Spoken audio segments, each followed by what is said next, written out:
So good evening, Noeline. How are you? I'm good, thank you. Katie, how are you? Yeah, good. So just introducing Noeline to everybody. Noeline Kuru, she's been in the mental health industry for 32 years, and Yeah, has just a lot of insight into how things have changed. So tell me about your entry in, Noeline. so my entry in was a long time ago when there was a lot of stigma and discrimination around. There like when seeking help or you didn't seek help, because of the stuff that was attached to it. And I suppose and understanding it, because it was like the whoosh, this big lot of energy that we'll probably get into more further around, the what it did to your body and your mind and your soul and everything, really. So yeah, lots to talk about and lots of years to work through, and hopefully, that'll help others. Yeah, I think the history of mental health is really interesting. Hey, like I still remember my mum being on lots of different happy pills, and I think they were amphetamine based Mm, back in the day, um, to keep the yeah, yeah. housewives So happy. so yeah. So the giggling stuff is that it's good to laugh at it now, So and I think humor really helps. Yeah, and I get it. So when I first went into mental health, and I think the onset of having a child can bubble all those things up. Was actually just seeing how powerful it can be, and how lack of knowledge, people can suffer, so. But yeah, and I think at one time, or at some time we may even talk about the institutions and why we had them, and why they're closed down, and why they're closed down, because I think it's good that they're closed down, so Yeah. So yeah, lots of stuff to why did talk about, we? Katie. Because Lots you've of been in history. it 32 years, why did we have them? Yeah, Why do you think we had them? the institutes.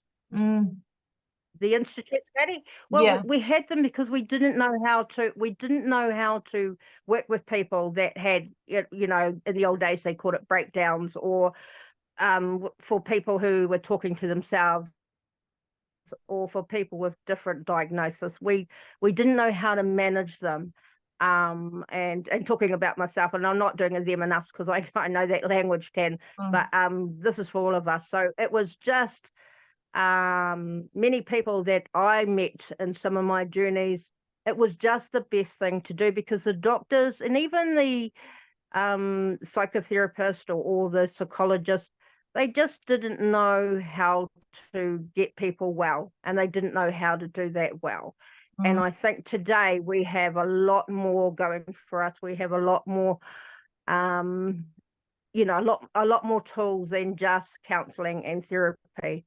So mm, mm. yeah, that's what just happened. And I think it started back in the 1800s. That's what we did. As soon as someone became Mm. unwell, and someone may have started to isolate, or stay at home, and then they saw their doctor, or the family member was worried about them, that's what happened. They went into institutions, and they stayed there for a very long, long time. Mm. So I still remember, this was a couple of years ago. My mum had a conversation with me, and she actually apologized for the amount of time that she locked me in my room, because of my ADHD, because I was so naughty. Mm. And she apologized. She said because they didn't know what was happening for me. They just thought I was naughty, so they would lock me in my room. And it's the same sort of thing. It's that understanding, eh? Absolutely, absolutely. So it's, yeah, and so if we look back and we think that's all they knew, like Mm, that's all the psychiatrists knew, and that's all the psychologists knew, and I suppose for any diagnosis, and I think I'm starting to even have a shift myself, and thinking any diagnosis, this is all we knew, this is what we yeah. were told to do, and this is how we manage things. And even the medication, I think medication was introduced. Now, I did a paper around this, so I remember the Okay. stuff, because I was thoroughly into it. because it was about me, you know. So the introduction of medication, I think, started in the 1950s, the 1960s, maybe America first. And then they started to see that more people could stay in the community with medication. Yeah. But of course, as we know, you know, with medication, there became addictions.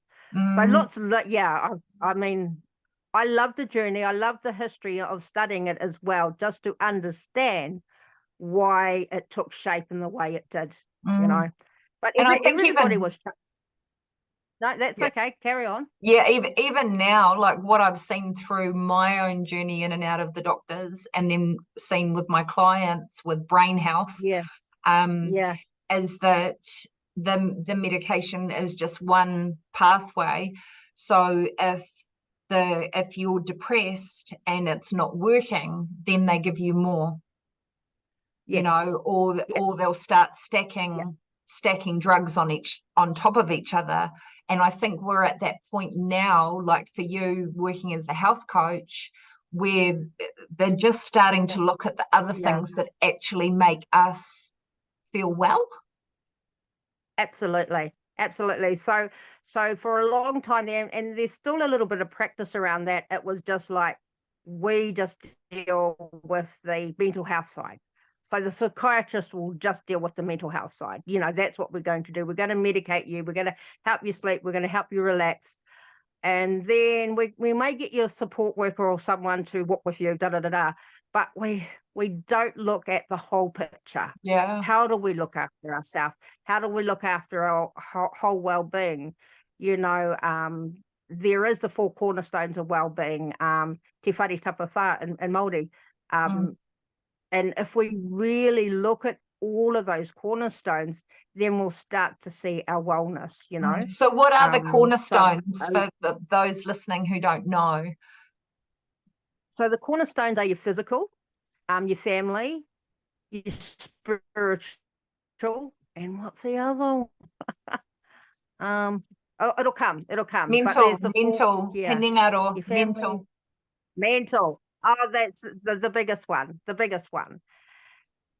And you know, like when I was working with another health coach, and he was saying that you know, the physical, if you can just get the physical okay, you're going to be fine. You're going to be fine. You know, then you won't have so much emotional. But it depends on what's happened for you in your journeys. You know, like if you did have the mother or the person, you know, that challenged you or did things that weren't okay because that's the way they knew how to parent. You may have some issues, you know. So you might be self-medicating through many different forms of medicating, many different ways. I think of exercise. This is speaking from experience, because I became obsessed about health and fitness. But I had a therapist that I saw, and she said, Katie, you need to go deeper, you know, because it was like that became the obsession, that became the focus, and I didn't have to feel. You know, I didn't have to feel, because I was literally running, you know, doing marathon, ultra marathon. I was running from my feelings. Yes. Yeah. So people will find a way to distract. And when I think about distraction is good. So for my mother, for instance, now I can see that why she was a gamer in a second marriage. And when I used to see her and she was gaming, and that's because I used to say to her, how do you manage this stuff? How do you manage? How do you after work, I just play games. Games. And that's so much distraction, but it's not actually living. It's not actually living. So once you learn some things, and you know, like for me, I'm always on. I listen to the wonderful Sadhguru, because he really does help me. You know, help me live in the now, and he helps me to realize that we're only here for a short time. You know, if I have an old thought that comes in, I'll forgive myself for that, because I only knew what I only knew. You know, my parenting skills, I only knew what I only knew, so I have to forgive myself for that. So it's actually it's really that cognitive changing And once you start to get into a habit of cognitive changing, then it becomes a good habit. And then the other cornerstones of your physical, of your family, of your spiritual will all fall in place, you know? Yeah, not to say you won't hit some potholes or you'll have a meltdown because something, you know, emotional happen. Family stuff is really emotional, can happen, but it doesn't mean to say you don't climb out. Yeah, and I think that's the really important thing. The way I look at the brain, there's all these different neural connections, right? And if we have a head injury, the neural connections are damaged, and it's all about reforming those pathways again.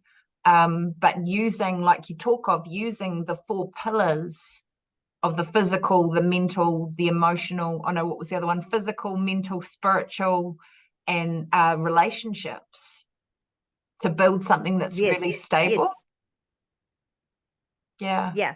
And you've got to do the whole four. You've got to do the whole four. And I think that's what we used to do in the medical model a long time, you know, because the medical model was there just to treat. Let's just treat and do this, and let's not look at anything else. And that's the way we did things. But today, I can see in today's world, there's just so much more on offer, and people can do it so differently. And I think it's Not really to say that we're still struggling. Yeah, I think it's changing, maybe because of the internet, and people can get a PhD in their own problem. You know, so you start to be able, you know, to look outside. And I think it is really important to look outside the diagnosis, because what I've seen in clinic, like women that are presenting with depression, when I've sent them to the doctor to get their bloods done, their iron is really low. Or people that have psychosis, if they've been a heavy drinker, that strips vitamin B from the body, and I'm pretty sure it's vitamin B2 is linked with psychosis. You know, so you start to see all these patterns that if we're not nourishing our body properly, we do get these brain issues. Yeah, and sometimes when you've had a few meltdowns or breakdowns, as they used to, you start to lose. I suppose you start to lose, or you start to fear that you're weak in this world. You know, when it whacks you a few times, and once you start realizing that you're not that label, it's just that a label or diagnosis is there to help you. It's not you. It's not who you are, but I think when people get wiped out a few times, it's quite easy to say, oh gosh, well, that's right, I am, you know, I am an anxious person, or I do have depression, and you forget who you are. But that's only a diagnosis to help you understand yourself. Yeah, and I think it's like one of those things, like, you know, like if you buy a chocolate bar and you've got a certain brand of chocolate bar, the label on the outside is just an indicator of what's inside. And we, as humans, we need to kind of look at the diagnosis. Like I can say, I've got ADHD, therefore I can't focus, and I'm a million miles an hour, and I'm this and I'm that and I'm blah, blah, blah, blah, blah.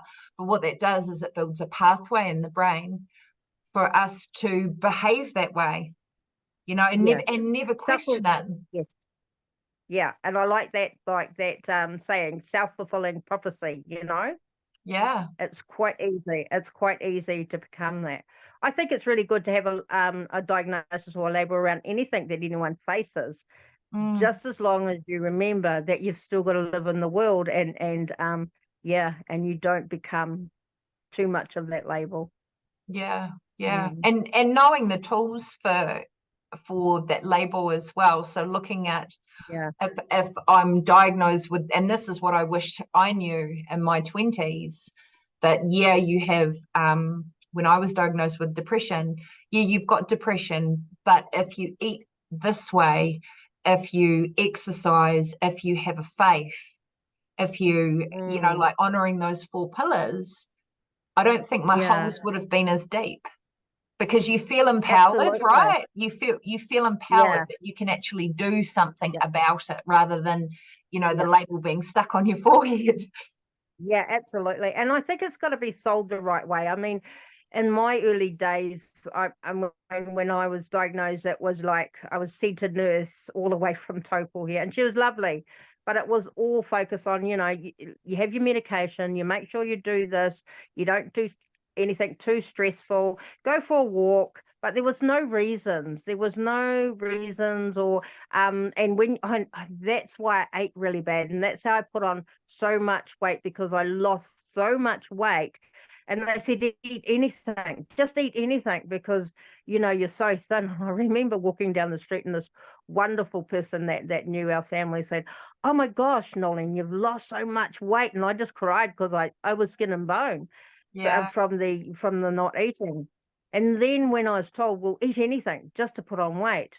And the thing is, then you become, and you start to eat badly.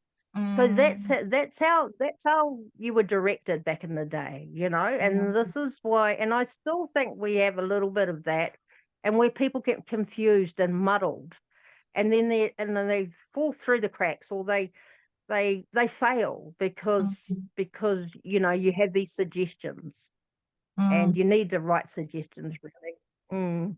And I think it's interesting because the people that I've I've worked with in clinic, their whole um, their whole way of thinking is that it's them that's broken, you know? Yeah, Yeah. yeah, And you yeah, feel like my big thing is disempowered. yeah, You feel disempowered, you feel broken. yeah, And it's yeah, almost like there isn't a pathway that's shown to get out. yeah, You know, yeah, yes, even if it's little things of yeah, being able to take control of your yeah, day. You know, this could help absolutely. your day. Yeah, yeah. Yeah. And it's really good. I was working in a group one time over in Tukuroa, and one of the guys said to me, he used the word broken. And I think when I was doing a little bit of radio, I think it was in Hamilton, I was doing a little bit of radio there, and I did a little bit in Tote. But someone said to me, "You're not. No one's broken. People are just bent." And Yeah. bent is better, because bent That's is like I've awesome. been buckled, but I'm still in it. Yeah. And it That's was beautiful. really powerful. And when I shared that with him, he goes, "That's me. That's who I am."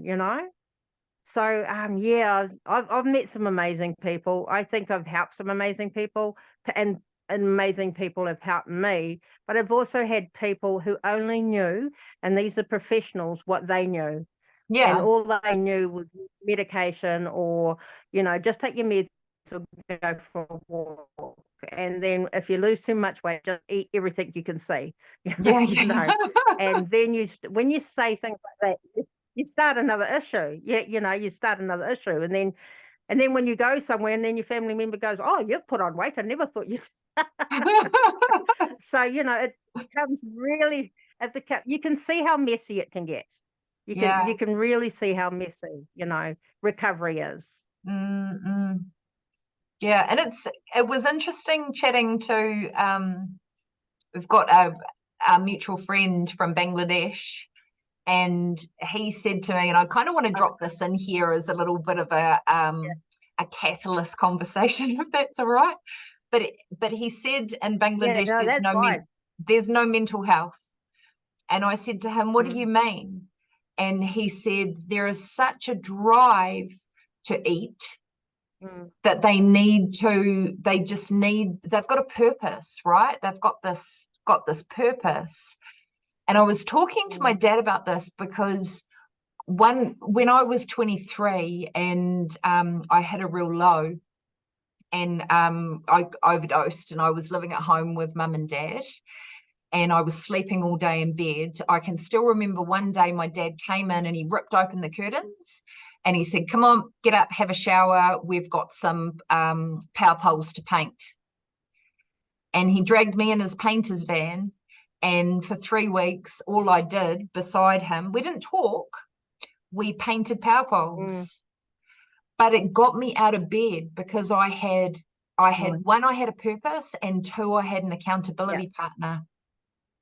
Yeah, yeah, And yeah, what I yeah, see with brain health, I'm going to stop calling it mental health, is that so yeah, often yeah, there's good. still that shame curtain, we're Yeah, yeah, alone underneath it, yeah, and we hide underneath yeah, it.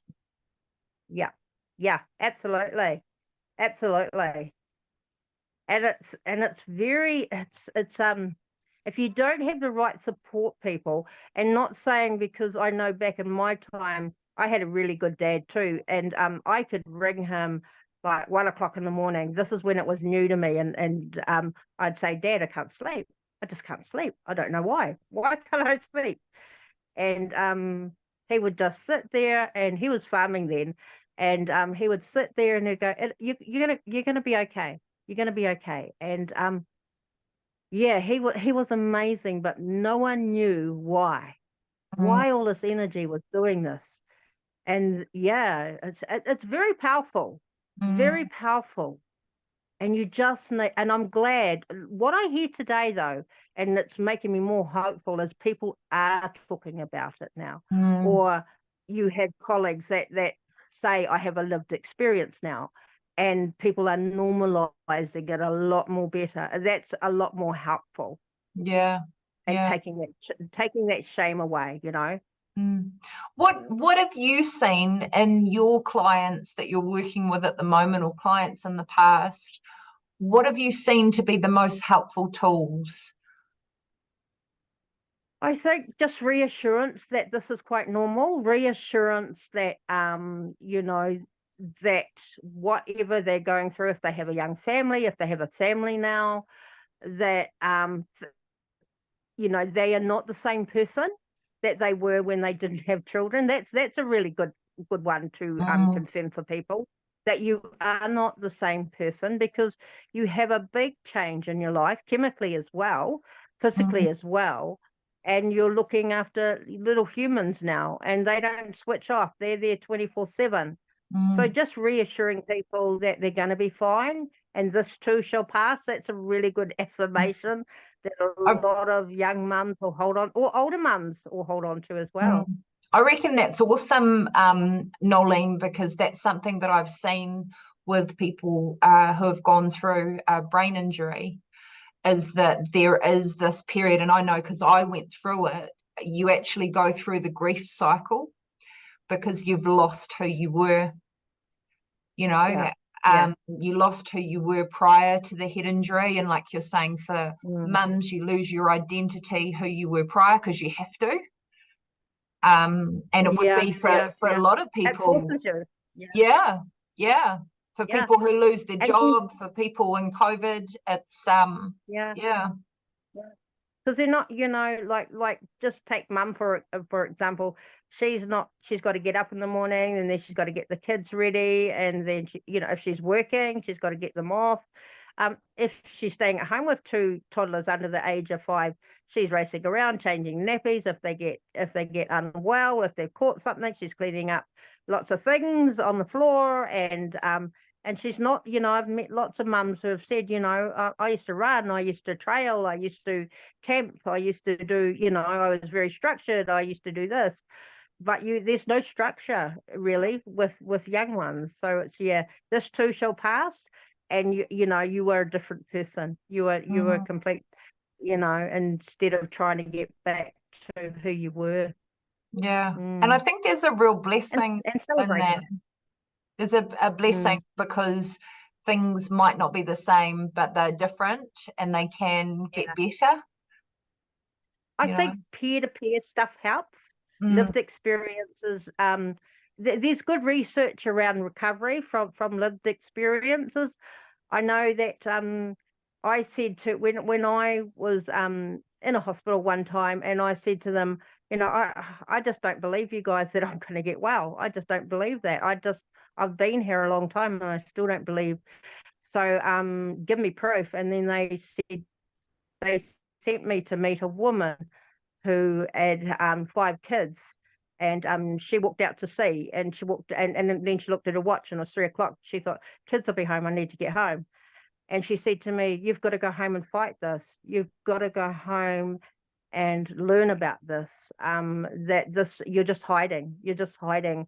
You're away." And she was right. I just didn't want to. I felt safe, but also I felt ashamed because I wasn't managing life. Yeah. So just meeting someone with a lived experience that was able to do it. Not to say that, you know, there has been some chapters in my life, you know, but yeah. But I really understand my cornerstones, and with a lot of your support around what you give as well. It's just great timing for me. But we don't want everyone to wait until they get 60 to celebrate and say, "Hey, I'm starting to conquer this," you know? Yeah, absolutely. And I think there's reasons all of us go through it, you know, there's to come back and give back. Yeah. I think that's been my lesson with it as well too, Noeline, and connecting with you as a beautiful person is that we go through it to help other people out the other side, because there's nothing. I remember all the dietitians and nutritionists I went to when I was overweight, or you know, the counselors that I went to, and they were all sewn together. You know, they'd never been overweight. They'd never, you know, it was all out of a book. It was all out of a book. Yeah, And yeah, it is. you know, It like is. this person, and this is where I think the disconnect can happen with diagnosis, is that you come to me, I've got my little tick box, you know, like the tick box you have: do I have depression, do I have ADHD? You tick the boxes and then you get your diagnosis. But what if it's not that? What if you lost your parent Yeah, a year ago and you haven't processed the grief? yeah, yeah, You know, what if you have got PTSD from an event that happened that you haven't been able to process? yeah, You know, like, yeah, and what you're yeah, saying is just there's such value in connecting with yeah, people who have actually got and- out the other side. yeah, yeah, yeah. And that gives you the most hope. I mean, I have also met people who have been misdiagnosed and put on wrong medication, and it sometimes held them down. So sometimes it's a guess, you know, until they get it right. Mm, Yeah, and I thought, yeah, everything's got its place, but there has to be a time where you work at some recovery, you know, you work at your four cornerstones, and mm, you can't just, because I think what happened back in my time, and it's still here a little bit, people rely on medication to sleep. They rely on medication to lift moods, you know. It becomes everything. You know, and I've seen, and I've just heard from people recently, you know, I'm not sleeping well. And then I'd say to them, but when you were on that course, you were doing okay. Oh, that's right, I was. When I was busy, I was okay. But now mm. that person's not on something, it's like, you know, the sleeping pills aren't working. Because if you've got nothing to do all day and you're exercising, and you're asking your body to sleep, Yeah, your body's not and you've got all tired. these, yeah, your body's not tired, and then your thoughts have been going round and round all day, so then you start to get into revolving, you know, it just starts happening over and over again. So Mm. sometimes just reminding people, well, when you were doing this, even though you didn't like attending that course, you were still able to function and go to sleep. And yeah, Mm. it's And a I lot think of work. Yeah. I think what you were saying, I Go. was thinking about it today, about that whole theme of being disempowered. And I thought back to I had to really look back at times in my life and think, right, when did I feel empowered? You know, and like what you're Mm, saying, looking mm, back to move forward, because even if it's one tiny moment, we yeah, can remember it. Like we've all had moments of yeah, feeling like you know, like we can do it. You know, we've got through yeah, it, we've yeah, won the battle. We all have those moments, and being able to, yeah, when we're feeling really low, just think, okay, well, I haven't always felt like this. When didn't yeah, I feel like yeah, this? yeah. And sometimes having people to remind you, sometimes when you're having a real downer, you know, it's so easy to think this is just too hard, and you forget about those great moments, and just having something to remind you. Yeah, yeah, yeah. And you know, and what I found helpful, and I did a little bit of counseling. I went to counseling and I had an amazing counselor, but she just reminded me that you know, for my mum who was parenting me, she wasn't a nurturing mum, and she didn't come out with the nicest of things. But also, as I got a bit older, I started to look at what happened for her, or what happened in her journey. And it wasn't a nice journey, and some terrible things happened. So for her to have girls and to see them growing and developing, she needed to, for her to crucify them, or to be awful. Which, you know, so generational stuff there as well. But she only knew what she knew because she didn't have the right nurturing either. And I So think it's even if yeah, oh no, you go, Noeline, sorry. sorry. If you understand that, you're more forgiving, I think. Yeah, I think it really helps. Like with my mum, her dad used to hit her to the point he perforated her eardrum. And then when that transpired into us, you know, it looked different, but it was the Yeah, similar energy coming through. But then, you know, the grandfather, so my mum's 79, and even just looking at what happened to our parents as children, it can, for some part of our brain, it can make us go, okay, I can see what motivated that behavior. It doesn't make it yeah. okay, but No, it absolutely. can give us a pathway to understand why the behavior was there.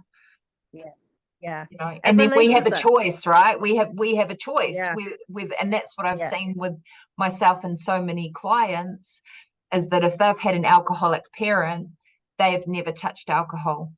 Or if they've had an alcoholic No, parent, they touch yeah, alcohol. So we either go yeah. towards the patterning or away from the Yes, patterning. We have a yes, choice. yeah. Yeah. Absolutely.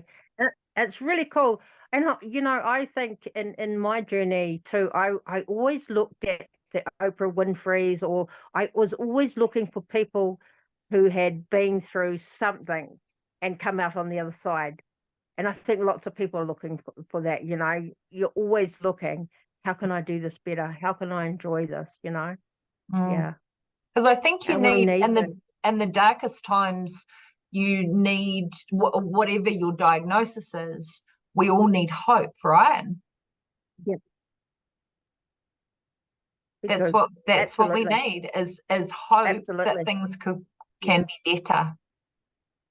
I'll tell you whose book I read the first time, and that was really helpful, was John Cohen's first book. Mm-mm. That was really good.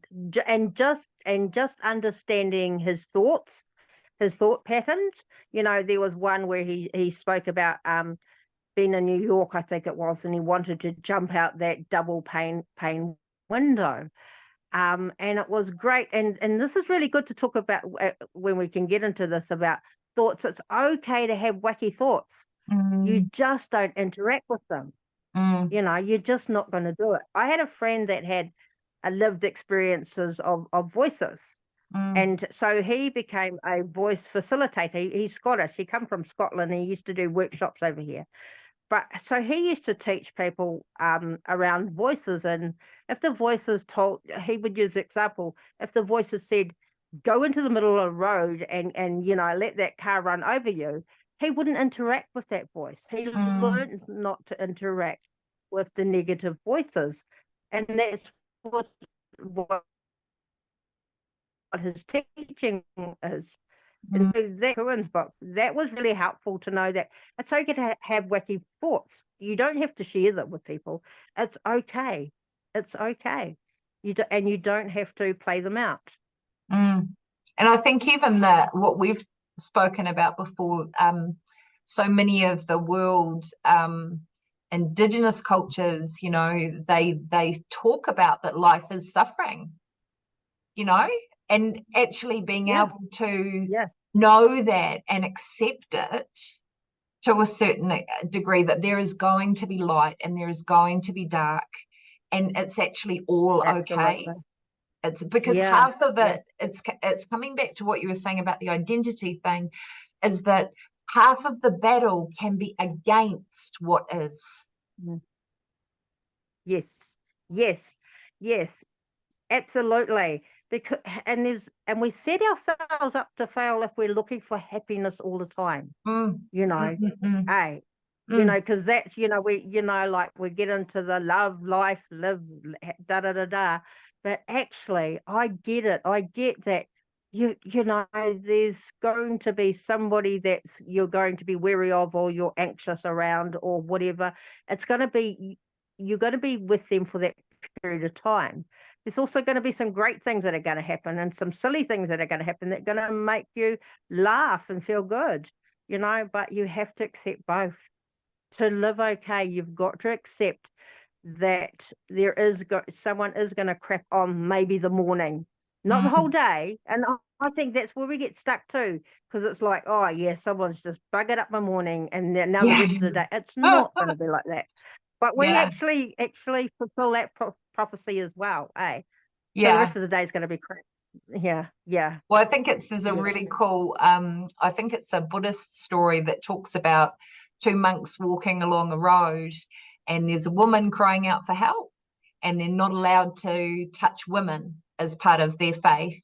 But the woman is injured and she needs to be carried to the village for help. So one monk slings her over his shoulder, and they walk along, take her to the village, and the monk drops her down, and then they carry on walking. And the second monk is just fuming with anger. And this goes on for hours and hours. And the first monk, he says, "Why are you angry?" And the second monk said, "Well, you picked that woman up, and we're not allowed to touch women." And he said, "I put her down 4 hours ago. You're still carrying her." Yes, there you go. There You you know, go. and just Absolutely. Yeah, that whole idea of we that's one of the tools, right? We need to be able to let the emotion go, absolutely. let it Be in the pass. emotion. Yeah, but don't stay in it.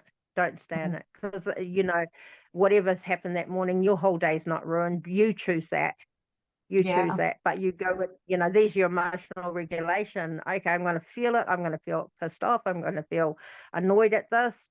Right now, I've got to be there. But actually, by 10 o'clock, somebody's told you a really good one, and you're just laughing all over the place. You're Yeah. not suffering. Yeah. Yeah, I had a client once who was she was in a pain clinic. She was an older lady, and she was telling me that part of her therapy is that they would sit in a room, and if they were in pain, they were allowed to feel it for 5 minutes. And Yeah. then, so they were allowed to feel it, and then they had to go and do something else, like coloring in or physical therapy, or go and jump in the bath, whatever. But she said it was really freeing for her to actually not resist it, but fully, like the therapist would say to her, fully feel it, feel that pain, but only for 5 minutes. I don't know. Good. Yeah. Good. Hey. Yeah. Yeah. All right, my friend. Yeah. Well, shall we sign off and we can reconnect? Yeah. Yeah, absolutely. Absolutely. Yeah, I've got so many wonderful things to share, Katie. Yeah. Yeah. We both have. Yeah, and that's how I worked on radio too, with with the guy I worked in Tukurua. We would sit here and do this. He would be inquisitive, and then he'd start sharing his